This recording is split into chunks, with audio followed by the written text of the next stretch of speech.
हाँ भाई, good morning students. हमने अपना 7th चैप्टर शुरू किया हुआ है, कंटिन्यूटी वाला, यूनिफॉर्म कंटिन्यूटी वाला। तो कंटिन्यूटी के ऊपर कुछ आज हम 2 या 3 इम्पोर्टेंट थ्योरम करेंगे। लेकिन उन थ्योरम के अंदर है ना, आप लोगों ने सीक्वेंस की कन्वर्जेंस का यूज करना, मीट्रिक स्पेस में सीक्वेंस की कन्वर्जेंस का यूज करना है। तो उसके लिए हम 6 चैप्टर जो हमने फिलहाल छोड़ रखा है, उसमें से ये एक या 2 पेज हैं जो हमें स्टडी करने पड़ेंगे कि भी मीट्रिक स्पेस में कोई सीक्वेंस कैसे कन्वर्ज करती है। तो उसकी डेफिनेशन के बारे में बच्चों हम एक बार देखना चाहते हैं। तो देखो क्या डेफिनेशन होती है स्टूडेंट्स उसकी। हाँ भाई, देखो ये क्या कह रहा है कि भाई ये है ना, a sequence a n in a metric space X d metric space है। ए एन कोई सीक्वेंस है, is a function of n. N क्या, the set of natural number. Sequence है बच्चों, उसका डोमेन क्या होता है, सेट ऑफ नेचुरल नंबर होता है, ये आप लोगों को पता ही है। थस तो जो अपनी फंक्शन एफ है, एन की जगह जो ये अपना एफ है, ये एन से लेके एक्स तक इसने डिफाइन किया, यानी कि f of n is equal to a n. Natural number 1 आया, 2 आया, 3 आया, उसके कोरस्पोंडिंग हमारी सीक्वेंस आई, तो ये अपनी सीक्वेंस कहलाती है। आपको पता है सीक्वेंस क्या होती है, ठीक है। उसके बाद अब देखो, convergence in a metric space. Main बात ये है कि भी कोई सीक्वेंस मीट्रिक स्पेस में कन्वर्जेंट कब होती है। तो ये क्या कह रहा है कि भी जो ए एन सीक्वेंस है in metric space X d is set to converge to point a. जो ए एन सीक्वेंस है बच्चों, वो ए पॉइंट पे कन्वर्ज करेगी। ए कहाँ पे है, एक्स के अंदर है। इफ द डिस्टेंस डिस्टेंस बच्चों जो डी है ना, ये डी ए एन, इसका मतलब जो ए एन है और जो पॉइंट ए है, उसके बीच की जो डिस्टेंस है ना, वो क्या हो जाए, जीरो हो जाए, एन टेंस टू इंफिनिटी। ये क्या कहता है कि जो अपने सीक्वेंस ए एन है वो ए पे मीट्रिक स्पेस एक्स में कन्वर्ज कर जाएगी अगर डिस्टेंस बिटवीन ए एन और ए क्या हो जाए, जीरो पे टेंड कर जाए, as n tends to infinity.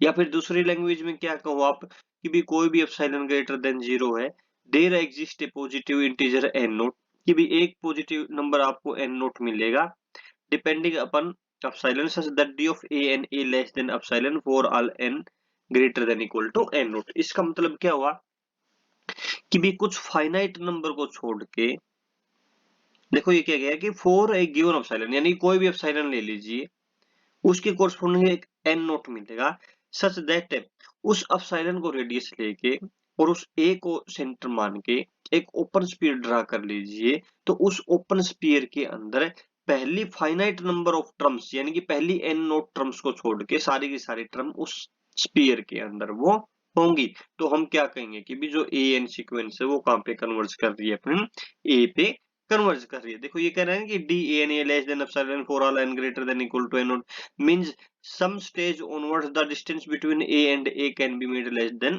epsilon। वही बात होगी ना कि पहली n नोट टर्म को छोड़ के बाकी सभी टर्म की a से डिस्टेंस लेस देन एप्सिलॉन होगी। तो हम क्या कहेंगे कि भी ए एन अपना ए पे कन्वर्ज कर रहा है। अल्टरनेटिवली क्या है, ए एन ए पे कन्वर्ज करेगी for each epsilon greater than zero, there exist a positive integer n naught such that a n belongs to s epsilon a for all n greater than n naught. तो ये भी वही बात होगी ना कि भी जो ए पॉइंट है बच्चों, एप्सिलॉन रेडियस मान के एक ओपन स्फीयर ड्रा कर लीजिए। तो उसके अंदर है ना, जो पहली ये एन नोट टर्म है ना, इनको छोड़ के वो सारी की सारी उस ओपन स्फीयर के अंदर बिलोंग करनी चाहिए। तो हम क्या कहेंगे कि भी जो ए एन है वो हमारी ए पे कन्वर्ज कर रही है। देखो ये समझा रखा बच्चों, ये ना ए एन ए पे कन्वर्ज कर रही है, तो इसका मतलब क्या, limit n tends to infinity n जाऊंगा ए पे। तो ये देखो, ये तो 1 है, 2 है, 3 है, तो इसकी कोरस्पोंडिंग ये एलिमेंट हुए ना, A1 A2 A3 AN A, ये सारे के सारे किसके अंदर है, ये मीट्रिक स्पेस है ना जो अपना X, इसके अंदर है ये सारे के सारे। तो इसके अंदर क्या है बच्चों यहाँ पे, हाँ भाई स्टूडेंट्स, इसके अंदर अपना देखो ये क्या हो गया, ये देखो ये ए है ना ए, इसको ये एप्सिलॉन, कोई भी एप्सिलॉन लीजिए, उसको रेडियस मान के ये ओपन स्फीयर आप लोगों ने यहाँ पे एस एप्सिलॉन ए ड्रा कर दिया। तो ये क्या कह रहा है कि ये जितने भी A1 A2 है ना, उस जो फाइनाइट नंबर ऑफ टर्म है, जैसे इसने दिखा दिया ना, A1 है, A2 है, A3, इसी तरह से यहाँ पे क्या आ जाएगी, ए एन नोट आ जाएगी। यानी कि पहली फाइनाइट नंबर ऑफ टर्म्स को छोड़ के बाकी की सभी टर्म उस ओपन स्फीयर के अंदर बिलोंग कर रही है, एस एप्सिलॉन के ऊपर एस एप्सिलॉन ए में बिलोंग कर रही है, तो हम क्या कह देंगे कि भाई जो सीक्वेंस ए एन है ना वो ए के ऊपर कन्वर्ज कर रही है। तो बेसिकली हमें इसका यूज करना था बच्चों, इसकी सीक्वेंस की कन्वर्जेंस की डेफिनेशन का यूज करना था। तो अब हम जो अपना नेक्स्ट टॉपिक है जो हम कर रहे हैं कंटिन्यूटी, नेक्स्ट पेज पे हम चलते हैं। ये देखो पहली थ्योरम क्या बच्चों, एक्स डी और y d be metric spaces. ठीक है भाई, ये क्या कह रहा है कि बच्चों एक तो अपना एक्स है ना, ये सपोज करो ये अपना एक्स है भाई, ये एक्स है, और दूसरा मीट्रिक स्पेस बच्चों अपना क्या है, वाई है ना, ये समझ रहे हो ना, लाइन थोड़ी ठीक तरह नहीं हो रही, आप लोग समझ सकते हो। ये वाई है, एक्स किसके रिस्पेक्ट में, एक्स के ऊपर मीट्रिक क्या होती है बच्चों, हम जनरली क्या लेते हैं, हमारे यहाँ पे डी लेके चलते हैं, और वाई जो स्पेस है, जो मीट्रिक स्पेस है, वहां पे हम मीट्रिक क्या लेके चलते हैं, डी स्टार, हम वहां पे मीट्रिक लेके चलते हैं। तो अब ये क्या कह रहा है बच्चों, समझो इसको, f be a function of x into y. तो जो एफ है ना फंक्शन बच्चों बच्चों वो अपना कहां से कहां तक है, एक्स से लेके वाई तक हमारा ये फंक्शन एफ है।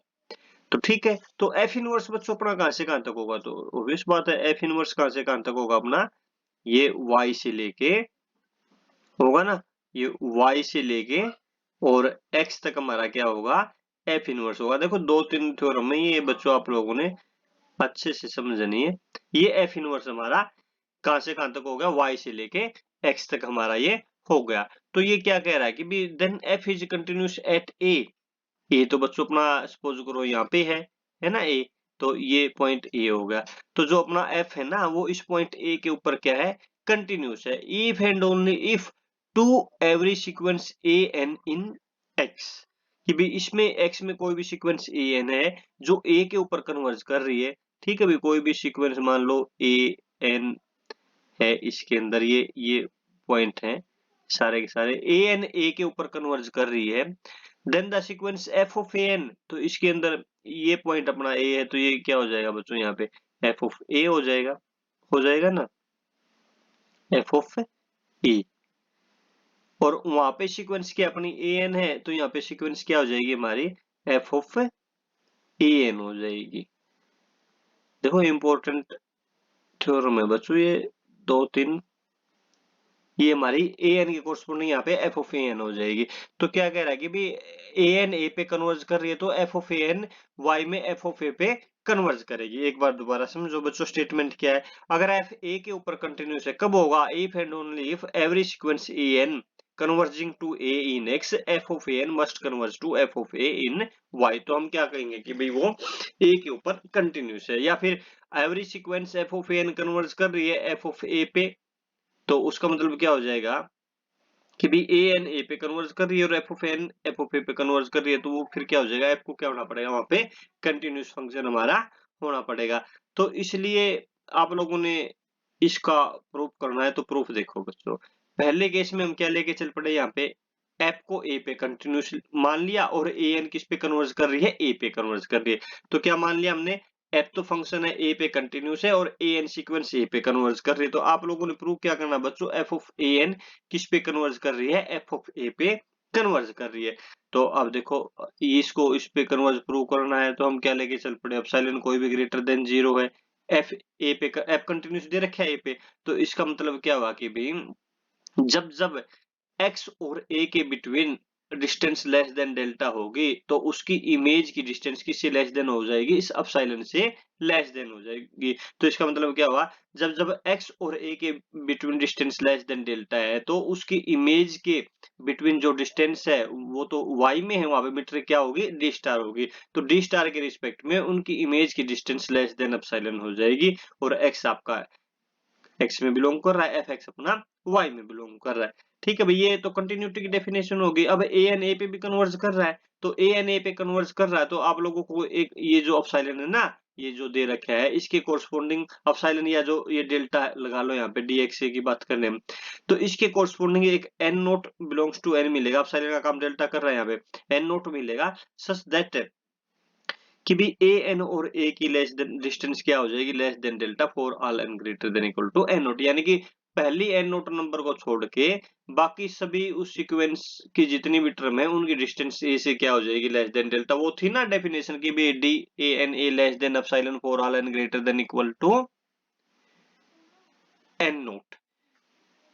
For all epsilon greater than 0 there exist n naught such that d of a n a less than epsilon for all n greater than equal to n naught. तो यहाँ पे वो तो epsilon तो सभी के लिए, तो एप्सिलॉन हमने यहाँ पे पर्टिकुलर क्या मान लिया, डेल्टा मान लिया, तो इसके लिए भी वो काम करेगा कि भी ए एन तो ए पे कन्वर्ज कर रहा है। इसका मतलब क्या हुआ कि एप्सिलॉन आप लोगों ने डेल्टा लिया तो आपको एक फाइनाइट नंबर एन नोट मिलेगी सच दैट उन पहली एन नोट टर्म को छोड़ के ए एन और ए की डिस्टेंस क्या हो जाएगी, लेस देन डेल्टा हमारे हो जाएगी। तो अब ये देखो बच्चों, ये और ये इन दोनों से आपको क्या मिलेगा कि भाई ये आप लोगों को मिल जाएगा d star f of a n f of a less than epsilon. अब ये हो गया ना कि जब जब d a n a less than delta for all n greater than equal to n naught, तो यहाँ पे क्या आ जाएगा, एक्स की जगह ए एन आ जाएगा, सिर्फ एक्स की जगह ए एन पुट कर दो। तो इसका मतलब क्या हो जाएगा, d star f of a n f of a less than epsilon for all n greater than equal to n naught. तो इसका मतलब क्या हुआ कि भाई जो एफ ए एन और एफ ऑफ ए के बिटवीन डिस्टेंस क्या है, लेस देन एप्सिलॉन है for all n greater than equal to n naught. तो इसका मतलब क्या हुआ कि भाई एफ ऑफ एन कहाँ पे कन्वर्ज कर रही है, अपनी एफ ऑफ ए के ऊपर हमारी कन्वर्ज कर रही है। ठीक है, कन्वर्स में आप लोगों ने क्या करना कि भाई ए एन ए पे कन्वर्ज कर रही है और f of n f of a पे कन्वर्ज कर रही है। आप लोगों ने क्या प्रूव करना कि भाई एफ ए के ऊपर कंटिन्यूस हो जाए। तो इसको प्रूव करने के लिए आपने क्या प्रूव करना कि भाई मान लिया F is not continuous at A, F A के ऊपर कंटिन्यूस नहीं है। तो इसका मतलब क्या हुआ, कंटिन्यूस होने के लिए क्या होता है, for all epsilon greater than 0 there exist a delta greater than 0 होता था ना। तो इसका मतलब यहाँ पे फॉर ऑल की जगह यहाँ पे तो आना चाहिए कॉन्ट्र, उसका उल्टे होने के लिए कम से कम एक एप्सिलॉन ग्रेटर देन 0 मिले और सभी delta, for all delta at least one epsilon and for all delta we have कि भी एक्स और ए की डिस्टेंस तो लेस देन डेल्टा है, लेकिन जो उसकी इमेज की डिस्टेंस है वो क्या आ जाए, ग्रेटर देन एप्सिलॉन हो जाए। देखो किसी चीज का उल्टा करना है, फेल करवानी है, तो यहाँ पे तो फोर ऑल एप्सिलॉन आता था ना कंटिन्यूटी के लिए, तो यहाँ पे तो आ जाएगा देयर एग्जिस्ट ए एप्सिलॉन। यहाँ पे क्या आता था, देयर एग्जिस्ट ए डेल्टा, तो यहाँ पे उसका उल्टा कराना, उसके लिए यहाँ पे क्या आ जाएगा, फोर ऑल डेल्टा। तो यानी कि एक्स और ए की डिस्टेंस तो लेस देन डेल्टा हो जाए, लेकिन जो एफ एक्स और एफ ऑफ ए की डिस्टेंस है वो क्या हो जाए, greater than equal to epsilon हो जाए। तो ये सभी डेल्टा के लिए बात है बच्चों, इसलिए डेल्टा हमने क्या ले लिया, 1/n ले लिया। 1/n ले लिया ना, तो इसका मतलब क्या हुआ कि भी जब जब डी एक्स एक्स और ए की डिस्टेंस लेस देन 1/n है तो उसकी इमेज की डिस्टेंस क्या है, ग्रेटर देन एप्सिलॉन है। लेकिन आप लोगों को पता है कि भी ए एन एक्स में बिलोंग कर रही है such that d of a n a less than epsilon है, लेस देन 1/n है। इसका मतलब जैसे ही एन इन्फिनिटी पे जाएगा तो ए एन और ए के बीच की डिस्टेंस क्या हो जाएगी, zero. Zero a n a पे कन्वर्ज कर जाएगी, लेकिन ये तो क्या है, ये तो इस पे एफ ऑफ ए एन तो एफ ऑफ ए पे कन्वर्ज नहीं करेगी। तो इस लाइन का मतलब क्या हुआ कि ए एन तो ए पे कन्वर्ज कर रहा है, लेकिन f of a n f of a पे कन्वर्ज नहीं कर रहा है। तो इसका मतलब क्या हुआ कि भाई किस चीज का कॉन्ट्राडिक्शन हो गया ये, कि भाई हम ये मान के चले थे कि भाई एफ अपना ए पे कंटिन्यूस नहीं है। तो इसका मतलब क्या हुआ कि एफ अपना ए के ऊपर कंटिन्यूस होगा। तो इंपॉर्टेंट थ्योरम बच्चों समझ के अच्छे से आप लोगों ने इसको करना है। अभी नेक्स्ट थ्योरम देखो बच्चों क्या है, let x d and y d star be metric space. ठीक है, भी दो मीट्रिक स्पेस है, एक एक्स है एक वाई है, एक्स डी के रिस्पेक्ट में वाई डी स्टार के रिस्पेक्ट में। एफ एक्स से लेके वाई तक फंक्शन है ना। ये उसी तरह होगी ना जैसे लास्ट में थे हमारे, ये सपोज करो अपना क्या हो गया, यहाँ पे एक्स हो गया और ये नेक्स्ट है अपना, ये इस साइड सपोज करो अपना वाई मीट्रिक स्पेस हो गया ना। ये हमने क्या मान लिया, y, ये अपना d के रिस्पेक्ट में x, ये अपना d स्टार के रिस्पेक्ट में। ये क्या कह रहा है कि f भी function of x into y. तो f कहां से कहां तक है बच्चों, अपना ये x से लेके y तक हमारा f फंक्शन है। तो इसको हमने ये यहाँ पे लिख दिया, f x से लेके y तक है, f इज कंटिन्यूस। तो f कंटिन्यूस होगा if and only if f inverse g is open in x whenever g is open in y। तो ये क्या कह रहा है कि भी g यहाँ पे है, ये सपोज करो g है, g क्या है, y में ओपन है, तो इसकी जो इनवर्स इमेज होगी वो क्या बनेगी, f इनवर्स है। अभी f इनवर्स g, क्योंकि f इनवर्स फंक्शन कहां से कहां तक होगा भाई, f इनवर्स y से लेके x तक हमारा बनेगा। तो ये क्या बन जाएगी हमारी एफ इनवर्स जी सेट हमारा बन जाएगा। और एफ इनवर्स कहाँ से कहाँ तक है, ये y से लेके हमारा x तक कौन सा फंक्शन है बच्चों, ये हमारा एफ इनवर्स फंक्शन है। तो देखो बन गया।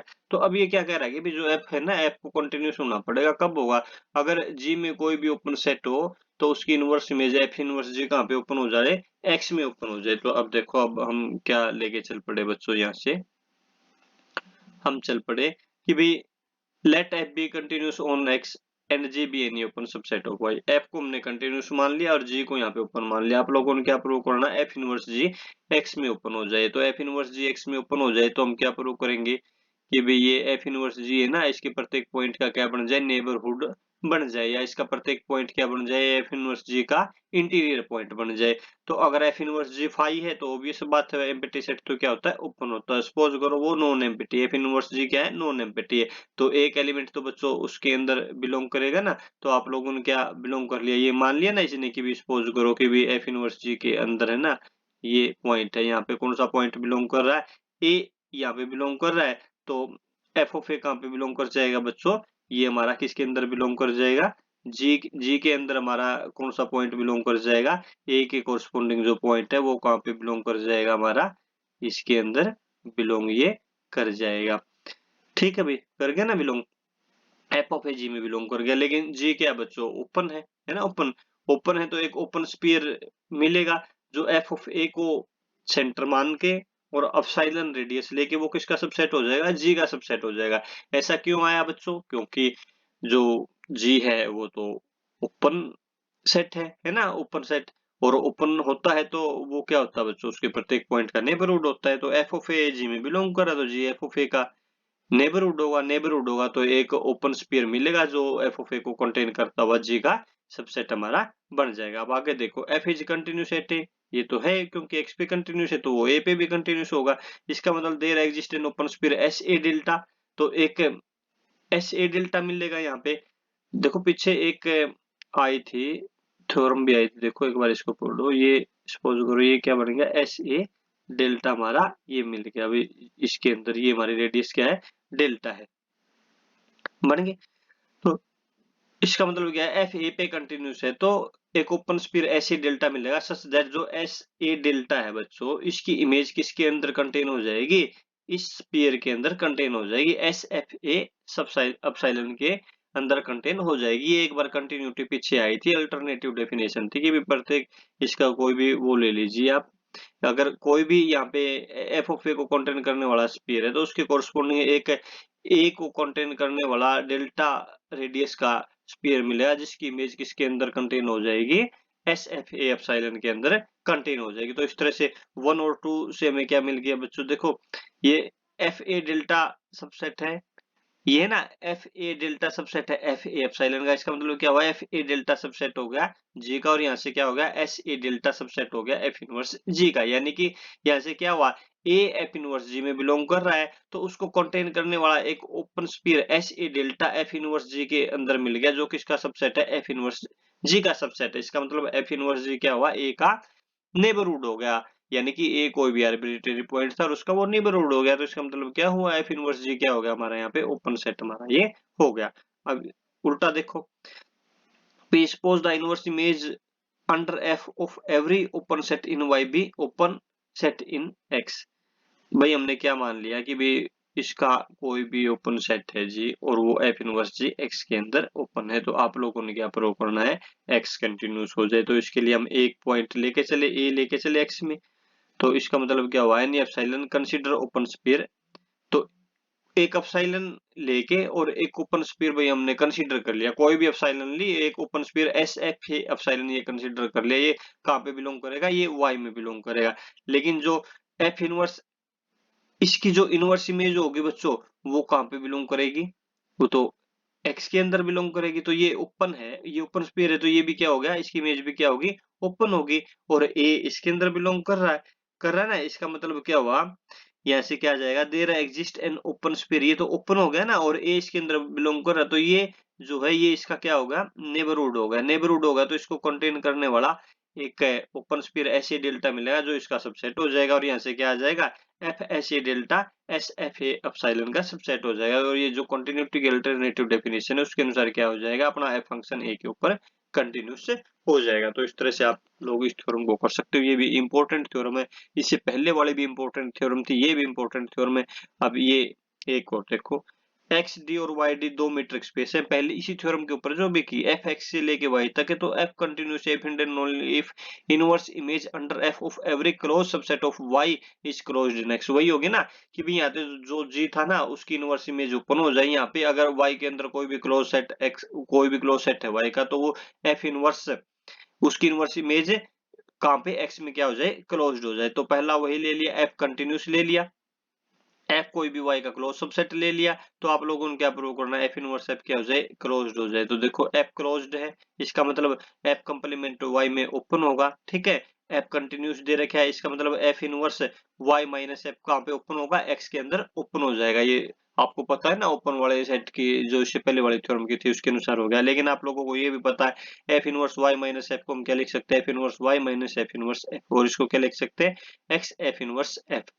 तो इसका मतलब क्या हुआ कि भी जो एफ इनवर्स एफ है बच्चों, ये क्या हो जाएगा अपना, ओपन हो जाएगा, है ना। इसकी इमेज गई ना, तो ये क्या हो जाएगा हमारा, ओपन हो जाएगा। और ये ओपन हो गया तो एफ इनवर्स एफ क्या हो जाएगा हमारा, क्रॉस सेट हो जाएगा। जो पहले वाली थ्योरम है ना, सिर्फ उसका यूज हमने करना है।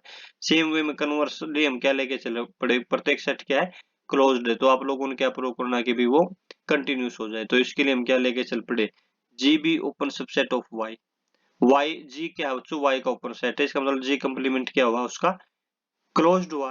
तो उसके बाद ये क्या कह रहा है कि भी एफ इनवर्स वाई माइनस जी क्या हो जाएगा हमारा, क्लोज्ड हो जाएगा, है ना। देखो जी, ये वाई माइनस जी क्लोज्ड है वाई में, तो इसका मतलब उसकी एफ इनवर्स वाई माइनस जी कहाँ पे क्लोज्ड हो जाएगा बच्चों, ये एक्स के अंदर हमारा ये क्लोज्ड हो जाएगा। और एफ इनवर्स वाई माइनस जी को आप इस तरह से लिख सकते हो, एक्स माइनस एफ इनवर्स जी, और एक्स माइनस एफ इनवर्स जी क्या अपना क्लोज्ड है ना। तो इसका मतलब एफ इनवर्स जी क्या हो गया, ओपन हो गया। तो इसका मतलब क्या है कि inverse image of under f of every open subset of y is an open subset of x. तो ये पहले वाले थ्योरम का कन्वर्स हो गया। और वो क्या होता है, अगर ऐसा होगा कि भाई आप उसमें से कोई ओपन सेट ले और उसकी इमेज सेट को, इनवर्स इमेज सेट को एक्स के अंदर ओपन दिखा दो, तो एफ क्या हो जाता है अपना, ओपन सेट हो जाता है। तो इसलिए यहाँ पे एफ क्या होगा, अगर ऐसा हो जाता है तो एफ वहां पे क्या हो जाता है, कंटिन्यूस हमारा हो जाता है। तो इसका मतलब एफ क्या हो जाएगा, कंटिन्यूस हो जाएगा। तो इस तरह बच्चों ये दो या तीन थ्योरम हमने इस लेक्चर में किए हैं, तीनों के तीनों इंपॉर्टेंट थ्योरम है। अच्छे से दो तीन बार आप लोगों ने पढ़ पढ़ के इसको कम से कम 5-5 बार इनका प्रयोग करके आप लोगों ने देखना है। Thanks very much.